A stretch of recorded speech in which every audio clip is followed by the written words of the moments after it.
Hello， 大家好，欢迎收看第215期的亚当球鞋，我是你们的亚当。今天我们一起来聊聊这一双李宁为吉米巴特勒推出的第一代签名鞋——指鹰81代。本期视频由您的点赞赞助播出。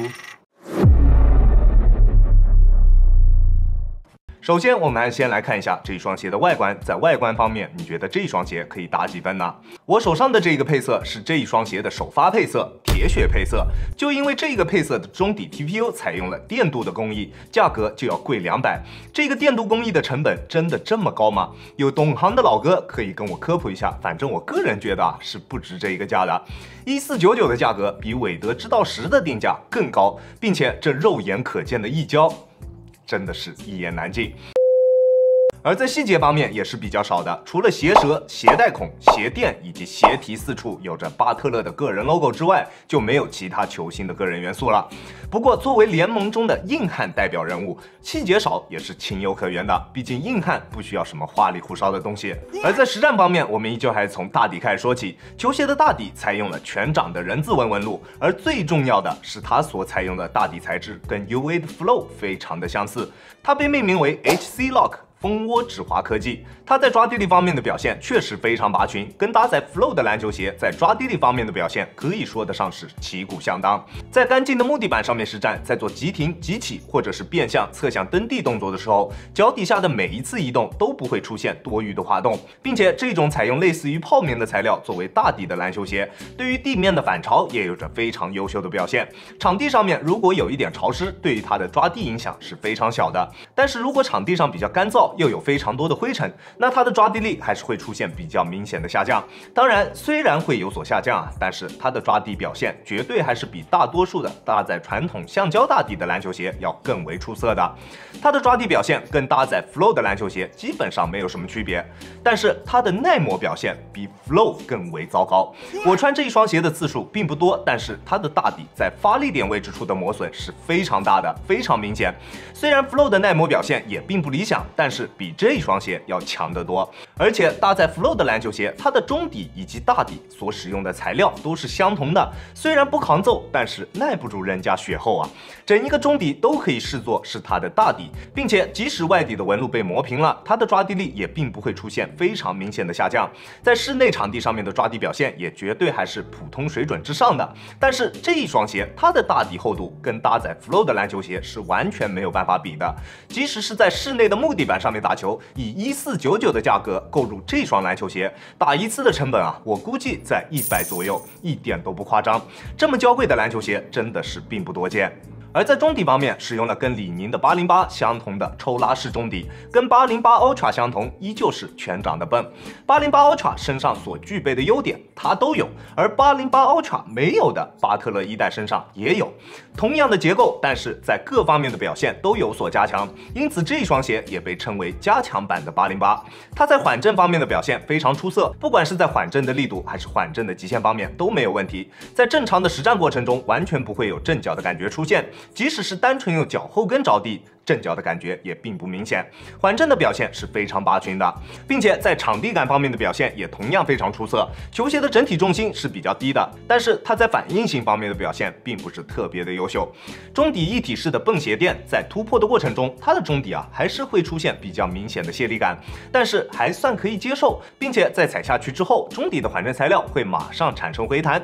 能够提供那么一点点的力反馈。而当你拿出这一副鞋垫之后，你会明显发现这双鞋的鞋垫比808 Ultra 上面搭载的那一个泵鞋垫在密度方面是明显要高不少的。即使这一双鞋的鞋垫上面并没有 TPU 的加持，但是它的抗扭表现也明显比808上面的鞋垫要好很多。这一副鞋垫具有比较不错的韧性，强度也高很多。因此，当你在穿上这一双鞋的时候，会明显感觉到它在中底的力线控制方面会比808好了非常多。球鞋的力线还是比较正的，没有往任何一侧偏移的情况。在意这一点的朋友可以放下心来，并且得益于它的中底调教是比较偏韧的，加上中底全掌的碳板加持，让它在整体的滚动感方面也有着非常出色的表现，跑动的感觉非常不错，并且球鞋的中底龙骨落差也比较合理，不管是用来进行全场的实战还是半场的实战都非常不错。它的鞋面也同样非常出色，首次在篮球鞋身上使用了蹦丝鞋面。这种鞋面不仅强度高，并且在重量方面也比普通的针织材料要轻上不少。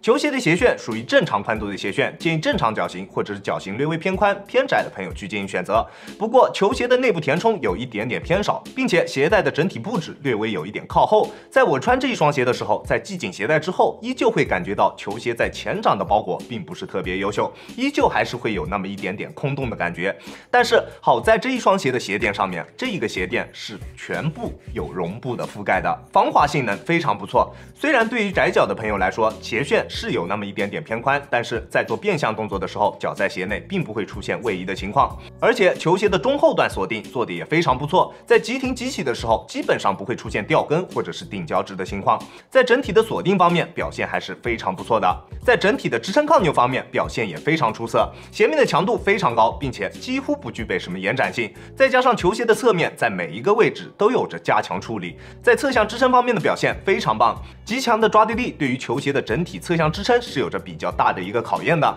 但是这一双鞋的表现是完全没有问题的，不管做什么动作，鞋面都可以非常好的兜住你的双脚。而全掌的中底碳板也让球鞋拥有了极为出色的整体刚性，但是它的碳板刚性并不是特别高的那种，并不会有板脚的情况存在。对于普通的篮球爱好者来说也是比较友好的，即使你的下肢力量并没有那么好，要驾驭这双鞋也并没有问题。在后跟处也有着中底橡胶的包围，还有着硬质 TPU 的加强，在脚踝处的支撑也完全没有问题。不过它在足弓处的支撑依旧偏弱，虽然球鞋中间部位的动态鞋带孔是延伸至足弓处的，但是由于中底的缓震材料有一些偏软，穿着时间久了之后，依旧会感觉到足弓处的疲惫，并且这一类的篮球鞋也很难在内部再放入其他加强足弓支撑的鞋垫，所以要选择这一类的篮球鞋，足弓支撑方面的不足，你只能忍着，要么就选择打脚，其他并没有特别好的解决办法。在稳定性方面的表现也非常出色，球鞋的大底比较宽大，并且在前后掌都做出了明显的外扩。虽然球鞋的大底是有点呈弧形的，但是它的整体重心是比较低的，并且中底的缓震材料硬度也还算可以接受，外侧的加固塑料件也能起到一定的防侧扳作用，在稳定性方面的表现非常出色，穿它打球还是非常放心的。在重量方面，单支42码的巴特勒一代重量是378克，在重量方面的表现也同样非常的拔群，并且大家也都知道这个重量是在加重之后的一个重量。本来最早李宁给巴特勒的样品是更加轻的，但是巴特勒本人并不喜欢太轻的篮球鞋，所以在后面又加重了一些。但是这个重量表现依旧是非常出色的，非常棒。这双鞋亚当球鞋主观评级 C 级，这双鞋在各方面的表现都非常不错，可以称得上是一双实战好鞋。但是这是在抛开它耐磨的前提下给出的结论。它这样的耐磨表现，如果你没有李宁的赞助，你根本就顶不住。一双价格4位数的篮球鞋，穿着的次数可能很难坚持20场球，你受得了吗？当然，如果后续李宁可以为这双鞋推出普通橡胶大底的版本，那价格到个600-700还是非常值得购买的。但是如果没有橡胶底版本推出，那这个鞋款对于广大的消费者们来说就是单纯的一个花瓶。如果后续推出了橡胶底版本，你要购买的话，那在尺码的选择方面，这一双鞋是不偏码的。我平时耐克穿42.5，李宁穿42，这一双鞋我选择42码还是非常合适的，你可以适当参考一下。球鞋鞋楦属于正常宽度的鞋楦，建议正常脚型或者是脚型略宽略窄的朋友都可以去进行选择。OK， 这就是本期视频的全部内容了。再次感谢大家观看本期的亚当球鞋。亚当球鞋一切从实战出发，我是亚当。如果你觉得我的视频可以帮助到你，希望你可以关注我，并且顺手给我点一个赞，这就是对我最大的支持啦。好了，那我们下期视频再见吧，大家有空来做 ，peace。